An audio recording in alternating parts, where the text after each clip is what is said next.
up, everybody? I know I haven't been as consistent doing the studs and duds of the week. I've just had a lot of stuff going on, vacation and stuff like that, where I couldn't fit it in. So I'm going to try to do a lot better with these going forward. But the studs and duds of this week and this last 2-week period is how I'm going to do this one. But the first stud is Shota Imanaga for the Chicago Cubs. And honestly, so far, he might be the best free agent starting pitcher signing for anyone this offseason that were primarily starting pitchers. So that excludes like Renato Lopez and Jordan Hicks. But 4-0 with a 0.98 ERA and really has carried the Chicago Cubs rotation with the inconsistencies in their bullpen. He's been super clutch for them, and they're firmly in the NL Central race with the Brewers. The Cincinnati Reds and Pittsburgh Pirates have fallen off a bit recently with offensive struggles for them, but Shota Imanaga has taken to the MLB like a glove, and it's kind of nice to see, and not a lot of, because I mean, coming from a different country, coming from a different league, and the cultures are different, so sometimes that's a really difficult transition, and he's made it seamless. I know it's not, but it's really cool to see. It's not seamless, but it's really cool to see a guy like that succeed, and especially since he wasn't the talk of the free agency pitching market, so that's really nice for him. That's why he's one stud, and 2 teams are studs this week. I think the Phillies are on the verge of winning 15 of 18, and as much as it pains me as a Braves fan, because we've struggled, the Braves, so mightily, but the Phillies have put it together, and I realize they haven't played a winning team for a while, probably since the Braves with a winning record, but that doesn't discount what they're doing. Ranger Suarez has been phenomenal. Bryce Harper found the dad power, and they're getting a lot of contributions from a lot of different places. Spencer Turnbull has been really good for them, and they're just scoring a lot of runs. Alec Boehm, I think, still had a 17-game hit streak at one point. So you just got to give credit where credit's due, even though it feels gross coming out of my mouth. But the reality is they're winning. And you can't discount it. And like I said, Zach Wheeler is Zach Wheeler, but I think Ranger Suarez is a dark horse Cy Young candidate, and it'll be interesting to see how they're able to withstand the Trey Turner injury of hamstring. Will be out at least 6 weeks, maybe longer, because those things are tenuous, but they've done a fantastic job of it so far, and their bullpen has settled down. Their roles have been quality, plus they're getting a lot of quality starting pitching, and they're beating who they're supposed to beat, and that's how you accumulate the best record in baseball at the moment. And Philly being good for the moment is really good for baseball, and the Braves have something to chase, and hopefully we get back on track, but you got to give credit where credit is due.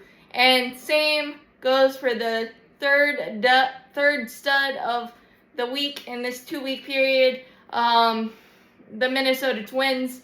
They had a 12-game winning streak, and I know a lot of people will scoff because 7 of the 12 were against the Chicago White Sox. But the Chicago White Sox swept the Rays and took 2 out of 3 from the Cardinals. So you just never can tell. And winning what's in front of you, just like the Phillies, that is a huge, huge thing for them. And to be able to do it with Byron Buxton and Carlos Correa out for a bit due to their hamstrings, groins, and all those injuries that they usually get. And plus, they couldn't hit the broadside of a barn early on this season, and they finally kind of found a groove in that. So no matter who you're facing, winning 12 in a row is hard. And if anybody tells you different, then they're wrong. Especially, I believe, taking 2 out of 3 from Boston, who has the best starting or pitching staff ERA in the MLB. So that's really impressive as well. And Joe Duran's entrance music as a closer, or entrance theme, or whatever you want to call it, is absolutely fire. And I'm not saying that is the reason they've gotten on a better streak, but that gave them some good vibes, and they're carrying it. So you gotta give them credit. And the AL Central is gonna be a fun race. The Royals are better. Twins doing their thing again. The Guardians sticking around. Stephen Vogt doing amazing stuff. So that is why the Twins are the third stud of the week in this 2-week period. And then the duds. The one dud that I really want to talk about is the Marlins. They traded Luis Arraez to the San Diego Padres, and at 9-27 or whatever it is, and losing 20-4 to the upstart Oakland A's, or playing better Oakland A's. But I just feel like their owner saying, yeah, they're probably not going to win this year. That is the most obvious statement ever. And I think they botched this entire thing from the get-go, and they don't have bats. They don't. I mean, and I don't even think they ended their last rebuild, let alone starting this one.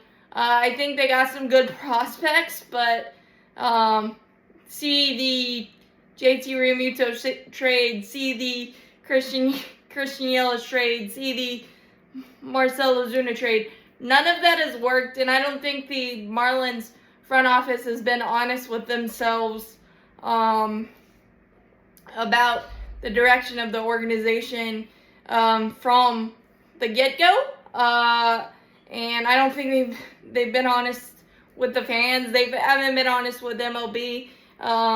And every move that they've done this year has backfired on them. And a lot of injuries, obviously, everybody's dealing with that. But it just feels really, really gross and directionless. So that is why they're a dud. Unfortunately, I have to put the Braves offense is a dud right now. I think we've scored 40 runs in the last 12 games, where in the first set of games we scored 70, and there's just a lot more strikeouts, a lot more bad counts, and now we're pressing on the bases as well. It's not good, and we only scored 6 runs in 29 innings against the Dodgers. The Dodgers are really, really good, but we really have to help our pitching staff out. Other than the Bryce Elder start Saturday, where we lost 11-2, we really had a chance to win. And if our offense was even semi-clicking in some spots, we probably would have won 2 or 3 more games. But the offense has just been swinging at the invisible baseball. So that's why, unfortunately, I had to put them as a dud. I don't like to put the Braves in it as a dud, but it's the reality right now. And then the last dud, Alex Manoah, his first start of the 2024 season. 7 runs, 6 earned against the Nationals, and that was after having a 5-1 lead. And the Blue Jays are just kind of meh, and they really haven't figured out a direction. And Vlad struggled this year. Bichette, and what do you do with Biggio? So that's kind of a meh situation right now. But Alex Manoah had a 5-something ERA and 5 starts in the minors as well. So he's a dud just because his career has gone down the tubes a little bit, so to speak, after being demoted to single A last year and thinking that he was going to get back on track that way, kind of like a Roy Halladay resurgence, and it just hasn't happened. And I don't think the Blue Jays have they